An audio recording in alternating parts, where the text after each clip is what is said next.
ক্ষমতাচ্যুত হয়ে পালিয়ে ভারতে অবস্থান করা সাবেক প্রধানমন্ত্রী শেখ হাসিনা ও তার পরিবারের সদস্য এবং বেশিরভাগ আওয়ামী সুবিধাভোগীদের দেশে থাকা প্রায় 40,000 কোটি টাকার সহায় সম্পদ জব্দ করা হলেও এসব বিপুল সম্পদের পুরো নিয়ন্ত্রণ এখনও আসেনি সরকারের হাতে। উল্টো অভিযুক্তদের সহযোগীরাই এখনও এর সুফল ভোগ করছে।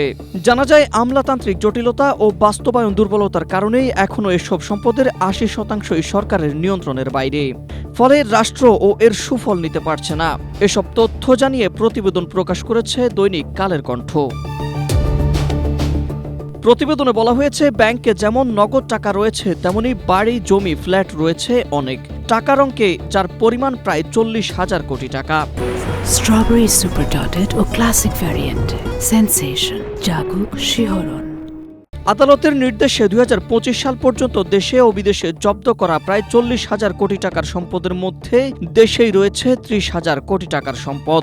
আর এর মধ্যে 6,137 কোটি টাকার বেশি মূল্যের স্থাবর সম্পদ ক্রয় করা হয়েছে। তবে এই বিপুল সম্পদের বেশিরভাগেরই রিসিভার নিয়োগ প্রক্রিয়ায় ঝুলে আছে।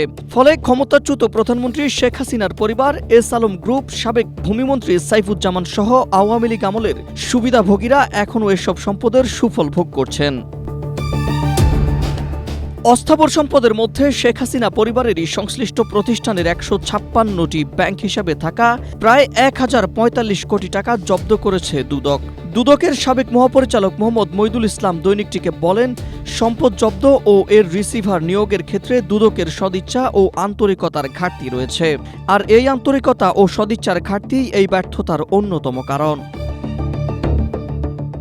তবে নিয়ম অনুযায়ী এসব সম্পদ রক্ষণাবেক্ষণ ও আয় সংগ্রহের জন্য রিসিভার নিয়োগ করার কথা থাকলেও প্রশাসনিক ও আইনি দীর্ঘসূত্রতার কারণে তা সঠিকভাবে বাস্তবায়ন হচ্ছে না। ফলে একদিকে রাষ্ট্র বঞ্চিত হচ্ছে, অন্যদিকে দুর্নীতিবাজরাই তাদের এসব অবৈধ সম্পদ কৌশলে ভোগ করছেন। Ahmed Imtiaz, Asia post.